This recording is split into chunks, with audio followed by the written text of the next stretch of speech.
I might ask other questions based on something you might say, and it's as sort of a follow-up. So, you know. I'm rolling just to get my coffee. Okay. We don't need the white cloth then. Nope. All right. I'm just going to move down here. Oh, yeah, where did I put my coffee? I don't know. In here. Okay. Okay, we're rolling. Quiet on the set. All right. So just as a way of, for our own production purposes, you just state your name and spell it for us so we have the correct spelling. James Rider, and it's R-I-D-E-R. Okay. Well, James, why don't we just start off by talking about maybe a little bit of your own history, as identifying as a gay man. I mean, talk about where you grew up, and then maybe when you kind of first realized, that you weren't what other people might have expected you to be. Okay. I grew up kind of in that middle farming area between Lansing and Grand Rapids. Ionia, Lake Odessa, Woodland, very small town. And I was one of those people that really didn't kind of come out the way that everybody else did. I don't know if there's a way that everybody actually comes out, but I was kind of sexually stupid as a kid. High school, I dated girls, but just was completely clueless as to all the things that were kind of going on and feelings that I was having and everything, and just really kind of didn't know what was going on with me. I did feel that something was different, and just couldn't really put my finger on what that was.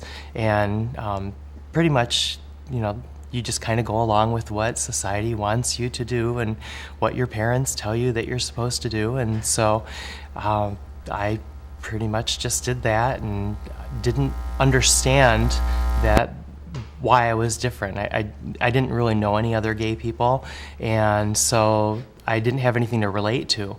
There were no gay people on TV back then, so it just wasn't even a word that I contemplated or really had a thought about. Then the time that I went to college, I started to realize that what was different. I met some people in college. I went to Albion right out of high school for 1 year, and while I was there, I met a couple gay guys, and that pretty much opened up my world and changed everything for me. And I, from that point forward, kind of realized that's who I was, and that's why all those years growing up in high school, I just was really clueless. When you were at Albion, was there any kind of organizational infrastructure? Was there any kind of LGBT resource center? Was there anything on campus that was maybe made it easier for you to kind of say, I am who I am? There really wasn't back then. I'm not sure there probably is, I'm assuming now, but back then there wasn't at all. My best friend from high school, she went to Michigan State, and there was a gay group at Michigan State. And one of her friends, actually, I think part of how I realized that's who I was that one of her friends, that it was a really strange relationship, because he had dated somebody that we went to high school with, and they both, my best friend and this gentleman, both ended up at Michigan State together. And she found out her freshman year that he was gay, and he belonged to the gay group there. And in talking to him and talking to her, that's kind of how I sorted everything out. So it really wasn't at Albion that the epiphany happened, but it was during that.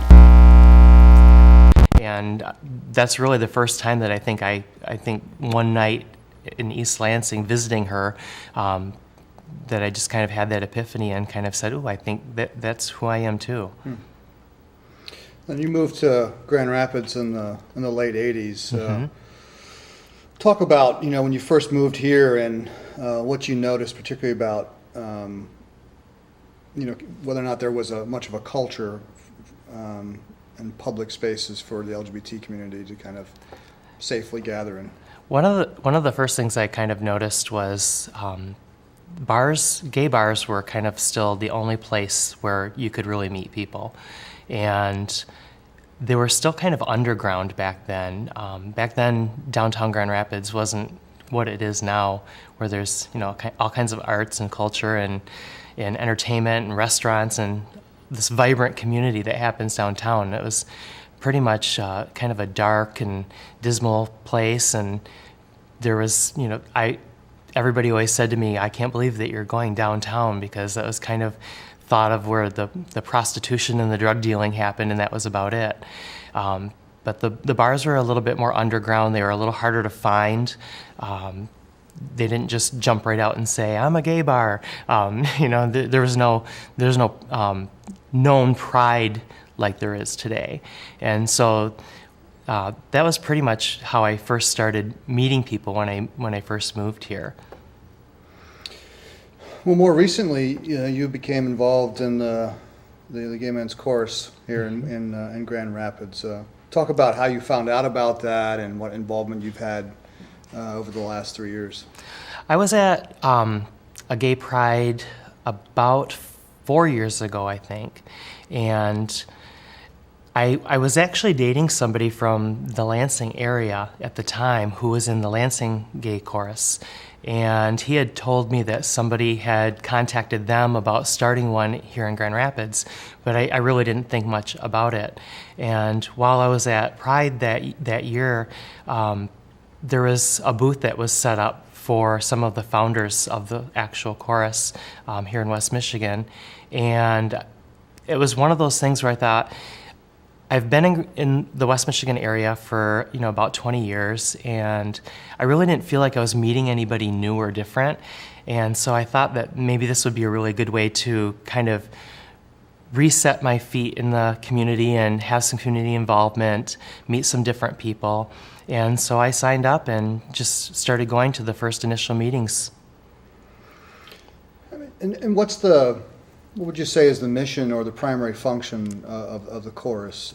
Over and above maybe just as a form of artistic expression. The actual mission statement of the chorus is creating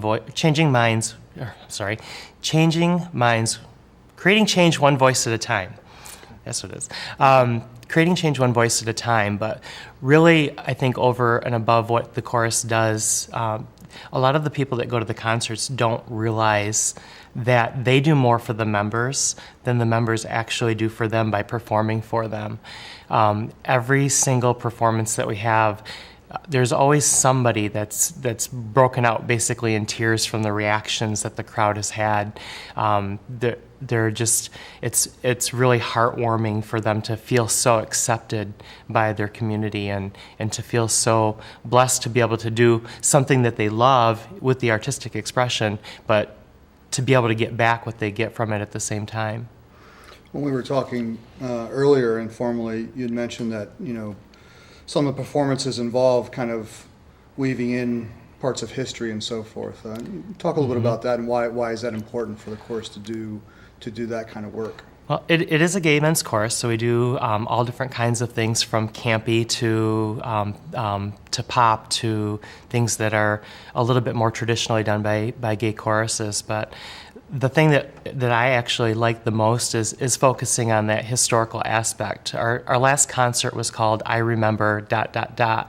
And that whole concert was set up to where different members of the chorus actually had handwritten their own stories of growing up gay in the West Michigan area. And some of them were funny, and some of them were sad, some of them were inspiring to the point of bringing tears to your eyes. And through the entire process of putting on that production, it was amazing. There were several times where people broke down in tears, during the rehearsals, because it was just so warm to learn that much depth about each other while we were doing that. But I think over and above just the fact that knowing that if you don't know where you're coming from, you don't know where you're going. And I think it's really important that we're consistently sharing that thought process of history with each other. You also told me that you work in Holland, and obviously the recent no vote on including anti-discrimination ordinance and at the city level. What's your personal feeling about that, and also what do you think that says about kind of where at least parts of West Michigan are in regards to LGBT issues? Well, one of the things that I noticed right away is I used to be one of those gay men that was like, you step on my feet, I'm gonna lunge at you, and I'm kind of in that attack mode. But I think that I've grown as I've gotten a little older and matured a little. And the very first thing that I noticed with how I reacted was I started seeing on Facebook all of these boycott Holland sites that were popping up, and I was actually a little bit kind of not happy with that thought process, because I really started thinking about it when I was reading through a lot of the documentation on like from the Holland Sentinel of people who really still have this fear that gay and lesbian people are here to take over the world and recruit their children.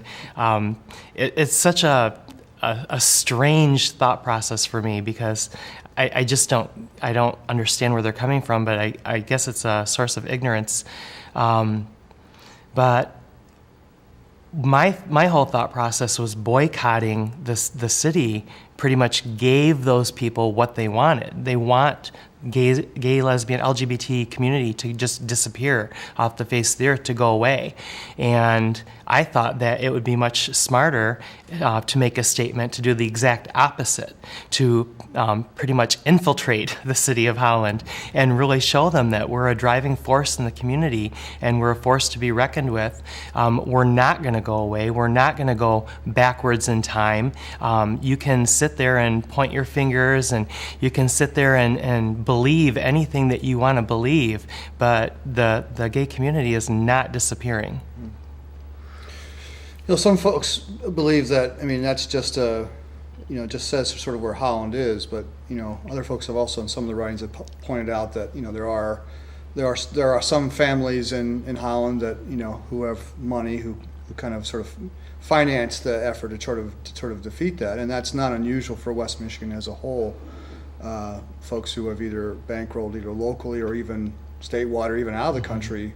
We know folks from the area who funded the campaign on the California proposition. Yes. So this is just a reality in West Michigan, and I'm just wondering if you've had any kind of direct contact with that, or even if not, what are your thoughts about the fact that we have kind of this pretty staunch sort of sector that's not shy about their kind of homophobic views? I would never be the type of person that would want to go up to them and try to say that they have to believe in their lives the exact same way that I do. The only thing that I do get a little bit offended sometimes by the fact that a lot of those views are hidden behind biblical principles that I think are really badly misinterpreted. I think of a statement that I remember. I don't remember who made it, but a few years ago, where somebody said, "How dare you sit there and judge me with your 'What would Jesus do' bracelet on your wrist?"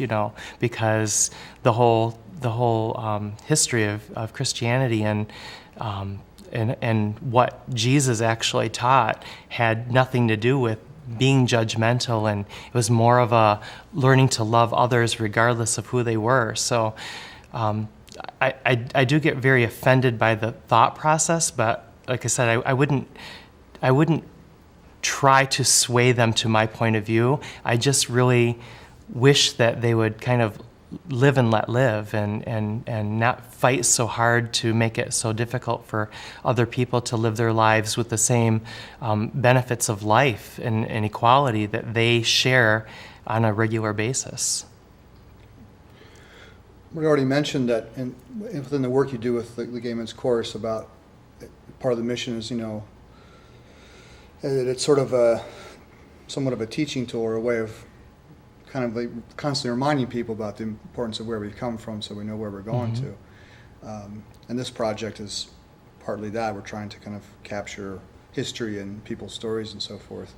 What would you say has, in the time that you first came to Grand Rapids in '88 to now in 2011, what would you say are the most important changes for you personally, or the people that that are close friends, as it relates specifically to where Grand Rapids is around LGBT issues? Well, first and foremost, I remember back when I first moved here, I worked for Meyer back then, and I remember things like one day going out to my little tiny car parked in the parking lot in the employee area, and somebody writing slurs in the dirt of my car, and just how that was the very first time that I ever saw anything like that. That was directed, specifically towards me.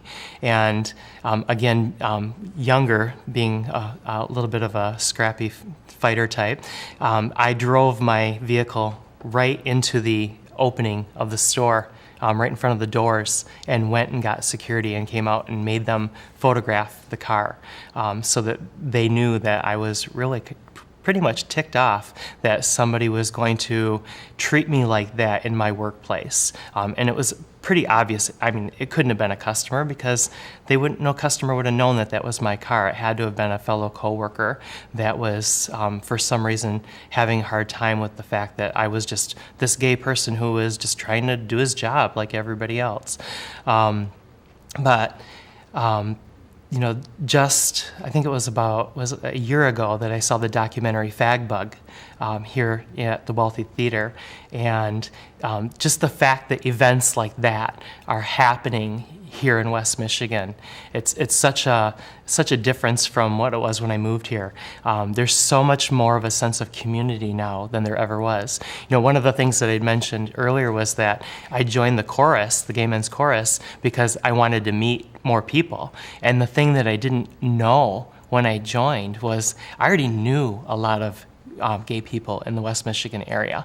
And when I showed up for that first meeting, I knew probably 3/4 of the people that were there, and it made me feel really good that I actually have become this person in West Michigan that I love the area, I root for the area, and I kind of feel like I'm somebody that's here that has been here long enough, that's seen what it was then to what it is now, and can really be excited about it and share that with people.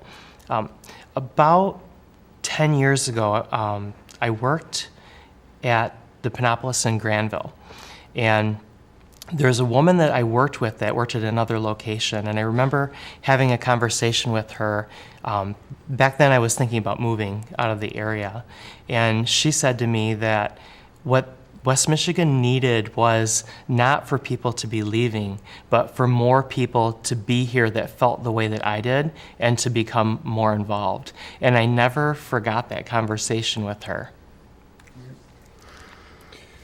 Well, another part of the project, is sort of a hope for outcome, is that it'll be used, for generations to come. And so, as we were talking earlier, I said that, imagine that, high school students might be viewing this interview or watching a documentary 30 years down the road, and maybe it's high school students who are also trying to come to terms with their own identities, not knowing what the context of where we will be socially at that time. But what would you say, what words of encouragement might you have for a young person who's, trying to, embrace and come to terms with who they are?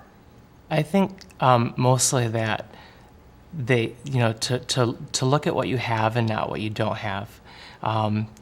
I've seen just in the last few years so many fantastic things that young people are doing in West Michigan. The alternative prom that happened at Fountain Street Church this year, for instance, things like that didn't exist when I was in high school. I've met so many people from my own high school that I found out were gay later on, and there's just this whole much more sense of openness than what there ever used to be, and I think that there's such a great sense of hope now. Back when I was at that age, I don't think that it wasn't that I didn't have hope. It's just that I didn't know that I needed it. And now, there are are people that they can look up to in the community and outside the community, people in the country that are fighting for them. And it's so exciting to, particularly with the West Michigan Gay Men's Chorus, I've gotten to go around to some different places and see that there are people that are allies in our community that they're not part of the LGBT community per se, but they're allies of ours that are fighting for us. And again, we didn't realize that those people existed 25 years ago. And so it's just so heartening to know that there's so much more hope than what there ever even used to be. So I would just say, hold on to that hope, because things can only continue to improve from where they are now. Great. I didn't have any other questions, but if there's something you haven't said that you'd like to say or something you'd like to talk about. I can't think of anything. I have something. I just wondered if you could be more, get specific about the experience of the choir and what those, you talked about people having tears. Okay, you might make me cry if I do that. But what were the details around that? Okay. One particular story with the chorus that really affected a lot of us was that there's a gentleman in the chorus that I love very much. He's a really good guy, and he told a story during the concert, or we didn't tell our own stories during the concert, by the way. It was other people that, we would read somebody else's story so that it wasn't easy to say.